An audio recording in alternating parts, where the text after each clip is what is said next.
di hilir Sungai Pahit dari pantai Savan, daerah Asmat, hidup sepasang suami istri yang bahagia. Sang suami bernama Biwi Ripit, sedangkan istrinya bernama Tewe Raut. Mereka memiliki seorang anak yang sangat dikasihi dan dicintai bernama Cipreu. Cipreu adalah anak tunggal sehingga ia sangat dimanja. Sayangnya ia sangat penakut. Sifat penakut Cipreu inilah yang menggoreskan kisah tragis yang mendalam. Pada suatu hari yang cerah, mereka bertiga duduk dekat tungku sambil membakar sagu dan daging kasuari hasil buruan Biwi Ripit. Cipreu, oh anak laki-lakiku satu-satunya. Boleh penakut. Oh so besar.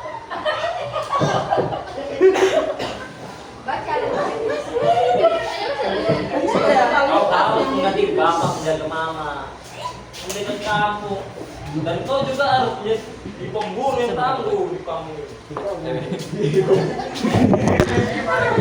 Gitulah Biwi Ripit menasehati Cipreu. Cipreu kan masih kecil, jadi tidak apa-apa kalau dia penakut. Kau bapak ini mau diskeci begini. Tiba-tiba Tewe Raut membela. Cipreu hanya diam sambil tidur-tiduran di bangkuan ibunya. Tidur. Kamu diam. Depan-depan dia bilang gitu.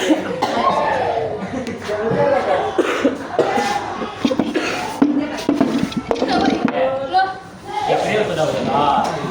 Dulu aku sebesar itu sudah belajar berbuat kepala sendiri, belajar mengukir patung, dan aku disuruh tidur di rumah cewek dengan bapak. Oh jangan terus manja-manja dengan ibumu. Biarlah untuk beberapa hari lagi, Cipreu belum cukup besar untuk tidur di jauh. Itulah, kau selalu menjaga. Maka dari itu, si Cipreu nih. Kemudian dia meninggalkan istri dan anaknya untuk tidur di jauh. Hari mulai malam. Para lelaki dewasa di kampung ini selalu berkumpul di jauh. Istri-istri, anak-anak perempuan, dan anak laki-laki mereka yang masih kecil tidur di rumah mereka masing-masing. Cipreu si penakut selalu tidur dekat ibunya membungkus diri dengan kaki.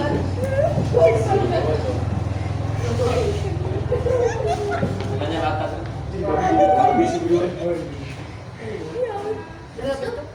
Langsung ke penting aja. Belum.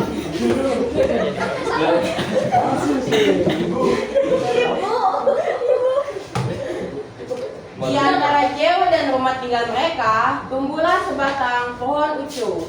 Semua penduduk kampung sangat yakin bahwa di dalam pohon ucu tinggallah sepasang roh yang baik. Kenapa mereka memanggilnya baik? Dianggap baik karena roh tersebut tidak pernah mengganggu penduduk kampung. Bahkan roh di pohon ucu tersebut sering memberi pertolongan pada seisi kampung.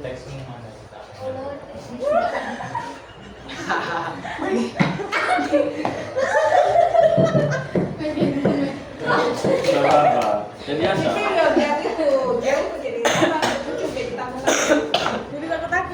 Muncul kan?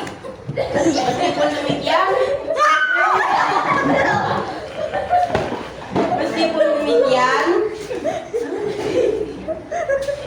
Cipreu, anak tunggal Biwi Ripit dan Tewe Raut sangat takut pada roh baik yang ada di pohon ucu itu. Tiap kali hendak masuk ke dalam jauh, Cipreu selalu berlari dari rumah kemudian masuk ke dalam tapin.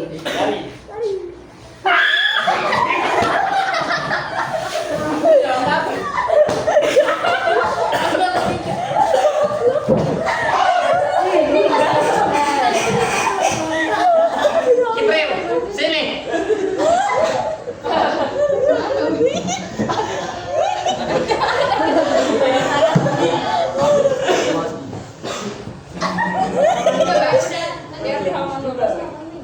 Pinjam itu bu dong, tempat pencil. Tempatnya. Mana? Sabar Cipreu. Siapa Cipreu?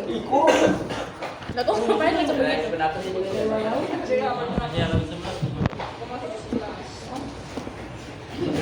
Capek juga ya?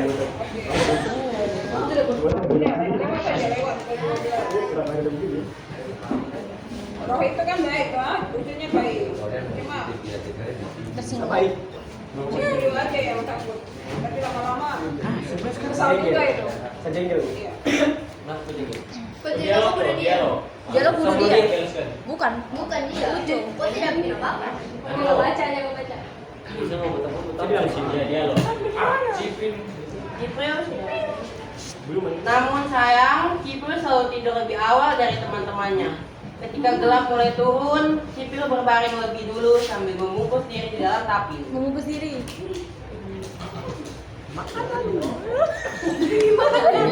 Dua belas. Skip. Panjang sekali itu. Cipril selalu tidur kan enggak? Iya. Di awal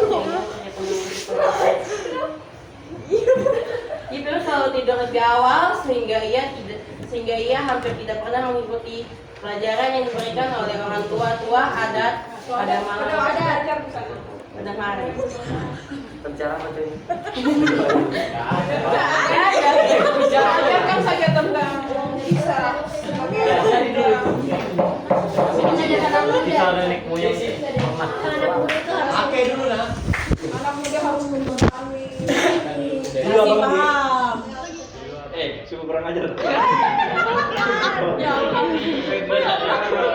Belajar di sana dia nih mengantuk terus. Dia Saya mau tanya. bukan tidur.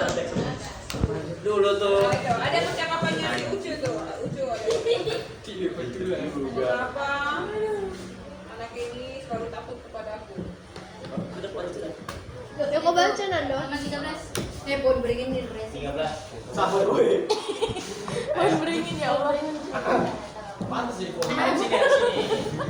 Belum kan? Singgah kan enggak kerja. Ini pakai kacamata. Ternyata kalau nggak boleh punya pohon Tidak bisa deh.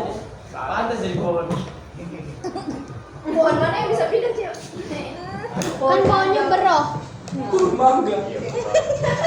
Nanti ada pengen perut di tangan. Muka mirip. Ingin depan lihat itu.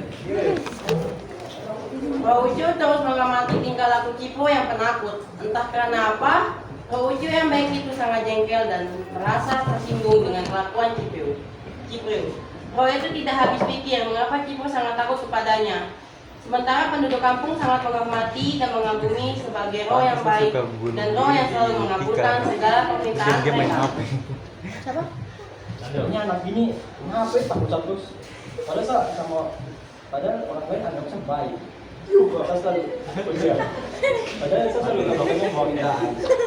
Mau lihat deh, nanti saya bunuh kowe. Bikin saya dulu.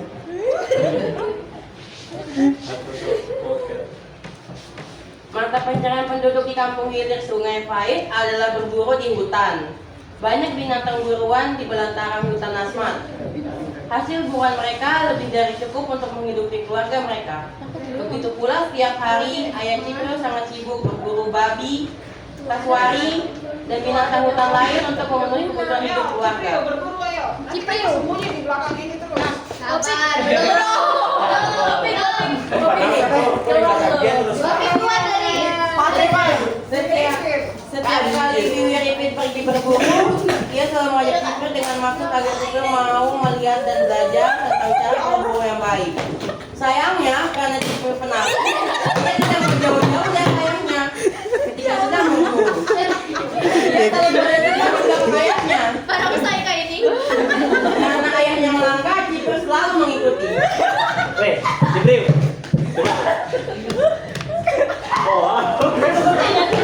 Oh, halo babi itu yang ada di sebelah kanan. Cepat.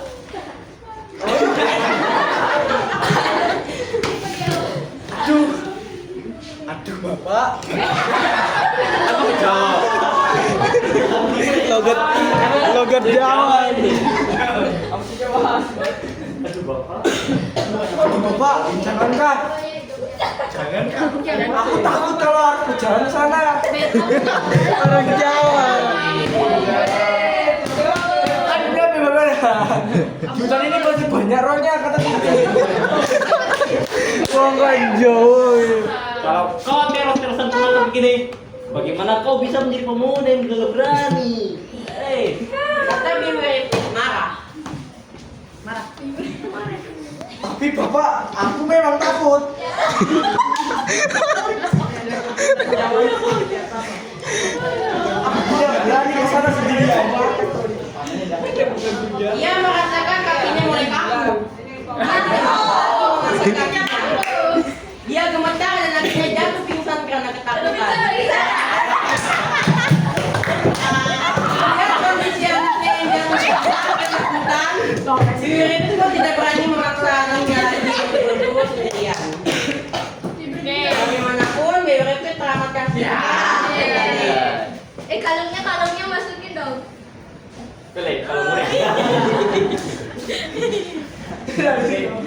Terapi. Itu keren deh. Enggak gudawan ketua.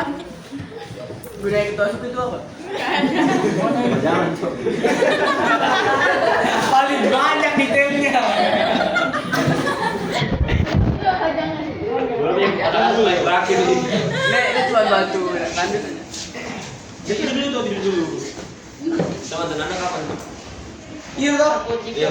Baju kotor juga ya? Menyembunyikan diri dalam Itu bapaknya keluar frame. lewati pohon itu yang Cipio akan cepat-cepat berlari, kemudian menyembunyikan dirinya dalam gulungan tapin. Ia selalu begitu. Sementara Raucu terus mengamatinya. Maksudnya? Raucu semakin tersinggung dan marah melihat tingkah laku Ciprio. Iya, mantap. Marah. Awas boy. Kalau kau masih takut saya lagi, saya bunuh kowe kuliah. Kata Raucu yang merencanakan suatu pembunuhan. Tapi sebaiknya aku akan memberi peringatan terlebih dahulu. Bisiknya dalam hati. Dalam hati? Bisa bisa. Ini dibakarin ya Allah. Pada suatu malam yang sunyi, Raucu masuk ke dalam jewa dengan hati-hati. Ia mengambil Ciprio beserta tapin yang ada di tempat Ciprio, menyembunyikan dirinya dari Raucu. Baju kotor Ciprio dibawanya ke tepi pantai Savan dan letakkan begitu saja bersama tapinnya. Di pinggir pantai. Raucu pun kembali ke pohon ucu. Belum. Keesokan paginya ketika mentari mulai menampakkan dirinya, Ciprio terjaga karena merasa kedinginan diterpa angin laut. Ketika ia terjaga, Ciprio merasa sangat terkejut dan heran, bukan kepalang, karena Bersih-bersih dulu, dirinya badan. telah berada di tepi pantai. Kaget. Di kelas. Takut. kayak gini. Oh alah. Kok di pantai nih lo? Ketakutan. Lihat ketakutan ini, Ciprio sangat ketakutan. Ia lari terbirit-birit kembali ke dalam jeo, lalu membangunkan bapak dan teman-temannya yang masih terlelap dalam mimpi. Ya gimana nggak ada stabilasi? Bapaknya. Di pantai nih. Pantai ke uji. Pak. Bapak masih Bapak tidur. Bapak ini sambil itu nggak bisa bangun dia. Lu nggak bisa bangunkan dia. Di sini kata dia. karena malam tuh kan Dia gerak-gerak kan, dia? jadi belum bisa bangun. Iya tuh nanti kasih gerak. Bangunkan. Nggak bakal nyampe. Apa? Karena tidak kunjung bangun, akhirnya Ciprio membungkus dirinya kembali dengan tapin seperti semula. Terenggiling. Pohon Ucu melihat bahwa Ciprio telah kembali dengan selamat. Raucu pun sangat geram. Oh, kue kembali selamat. Anjay.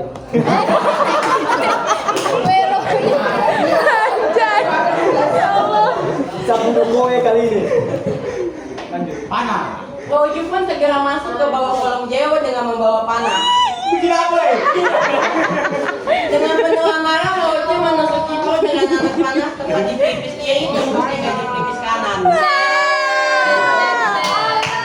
Anjir.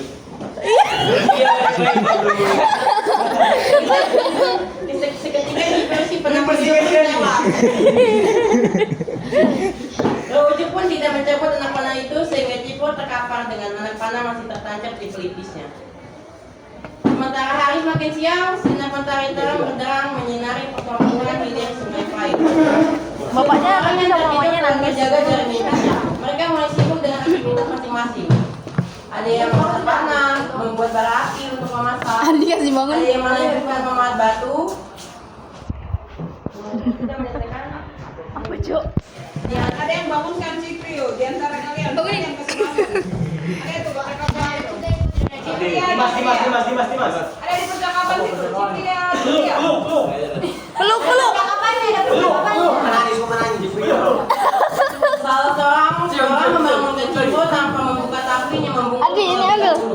Ambil. Cipri, bangun. Apa sih pagi? Dialognya. Dialog. Cipri boleh, Bang? Paling bawah. Halaman 16. Itu paling bawah Cipri bangun. 16 bagian bawah. Cipri, bangunlah. Buyung Kapita. Cipri, bangun. Sudah pagi.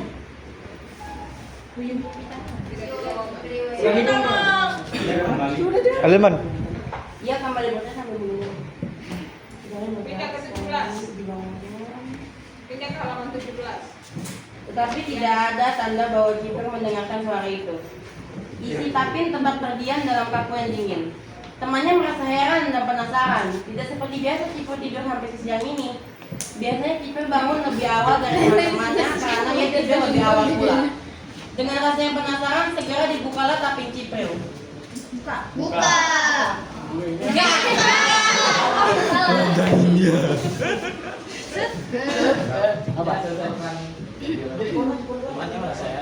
Mana? Roh yang agung. Dia teriak Roh gitu. yang agung, tolong. Roh yang agung. Colok. Ia berteriak terkejut dan sangat ketakutan ketika mengetahui Cipro telah terbujur kaku tanpa nyawa.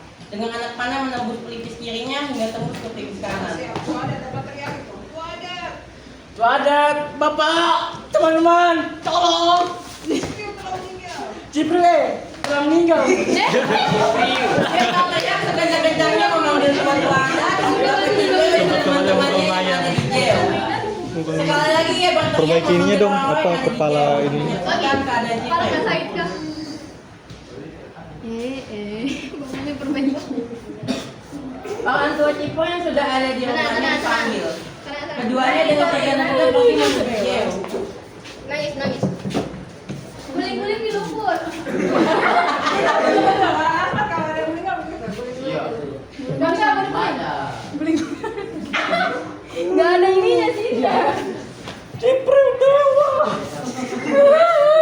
Udah cukup kita makan. Nangis. Ayo, saya doang. Peluk. Peluk dong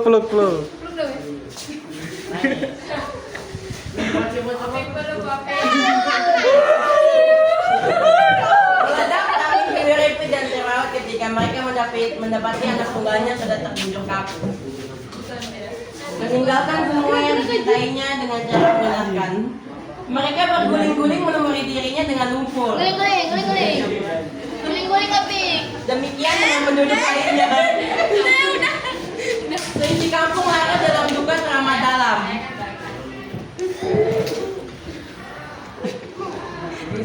Hari itu merupakan hari berkabung bagi keluarga Cipri yang malam. Senja pun datang menghampiri. Matahari tergelincir di langit sebelah barat, seolah-olah dalam cahaya pucat yang suram. Itu berduka bagi Cipri yang masih mengenaskan. Gak kelihatan kakinya. Ada tidur di lantai membaringan, kemudian dikuburkan di Jeusan. Dengan anak panah yang masih tetap bertancap di pelipis kirinya yang menembus pelipis kanan. Panah itu tidak dicabut, terkubur bersama jasad Cipro yang malang. Upacara. Oh enggak. Pada malam hari, ketika kampung telah sunyi, tiba-tiba timbullah keajaiban yang kelak mengukir sejarah. Sebuah legenda telah hadir.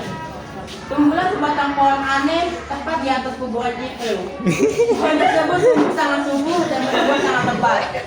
Batangnya besar dan kokoh, serta buahnya pun besar-besar.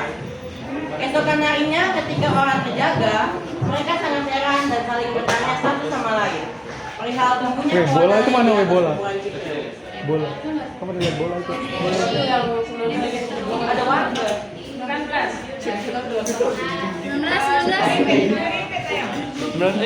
Itu. Ambil. Ngebut. Apa? Kelapa. Berat. Lihatlah keajaiban apa yang terjadi atas kuburan anak kita. Ketua,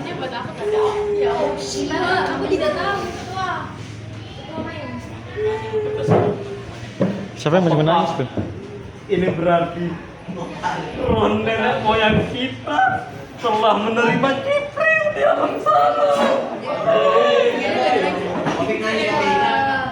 Ya, Cipreu adalah anak yang baik. Nenek moyang pasti sudah menerimanya. Tidak. Kira-kira apa nama pohon aneh ini? Itu adat. Entahlah pohon ini aneh, seumur hidup aku baru melihatnya. Itu kayak itu adat yang ngomong. Entahlah gitu. Yang mana? Entahlah, pohon ini aneh. Seumur hidupku, aku baru melihatnya. Seorang. Baca ya. Tidak baca. Apakah orang dapat makan buahnya? Pertanyaan lain pun muncul. Kesinando ini buahnya, kesinando. Kesinando buahnya. Apa nih? Buah kelapa itu buah kelapa. Pagi itu juga semua candiwis dan puas berkumpul di depan Jeu mengelilingi pohon aneh yang berbuah lebat. Seseorang ada yang berani memetik buah itu lalu mengupas kulitnya. Ayo. Air yang berada dalam buah itu. Ketua, kau ada, ambil. seekor Kau ada, anjing. ambil. Kasih air minum nih, kasih air ke Anjing weh. Aneh. Saya sudah bersiap. Anjing weh.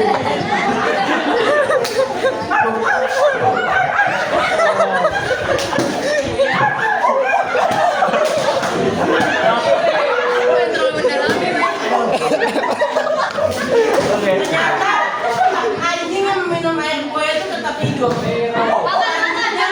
Daging buah itu juga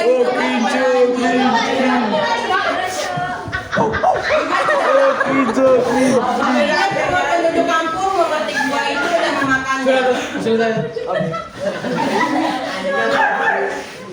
Namun, seseorang pun tahu apa nama pohon aneh itu. Ketika mengupas kulit buah, mereka mengamati isi di dalamnya. Tampaklah seperti garis mata, mulut, dan hidung Cipreu. Mereka berkeyakinan bahwa pohon ini jelmaan dari Cipreu. Suatu hari orang tua Cipreu, Biriwit dan Teweraut bermimpi. Dalam mimpinya mereka mendapat pesan untuk menamakan pohon itu Jisin, yang artinya pohon kelapa. Adapun buahnya bernama Akya Manmak, artinya buah yang berasal dari orang mati. Pagi harinya, Biriwit dan Teweraut mengabarkan kepada seluruh warga kampung. Hei teman-teman penduduk kampung, tadi malam kami bermimpi yang sama. Halo kita. Apa? Tahan aja. Dalam mimpi kami mendapat pesan bahwa pohon aneh yang tumbuh di atas kuburan Cipreu haruslah diberi nama Jisin dan buahnya bernama Akya Manmak, artinya buah yang berasal dari orang mati.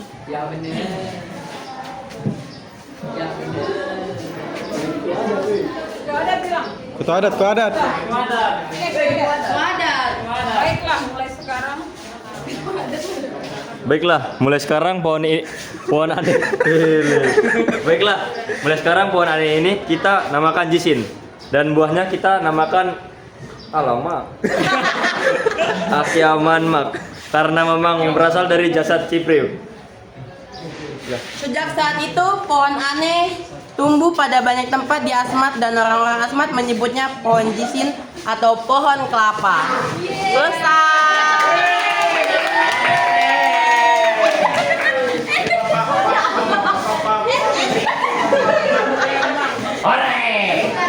Luar biasa ya, walaupun kita membaca baru hari ini, kita sudah bisa coba untuk berperan Tanggapan acting kali ini.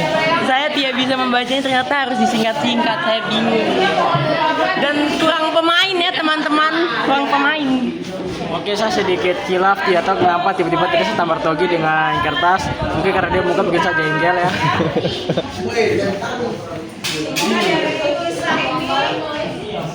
Kira-kira apa yang bisa kita ambil hikmahnya dari Tanggapan menjadi anjing dalam peran kali ini. yang pertama kita tidak boleh takut. Terus Tanggapan kali ini. Ya pemeran kurang, terus kita harus banyak latihan terus untuk menyempurnakan peran ini. kalian nanti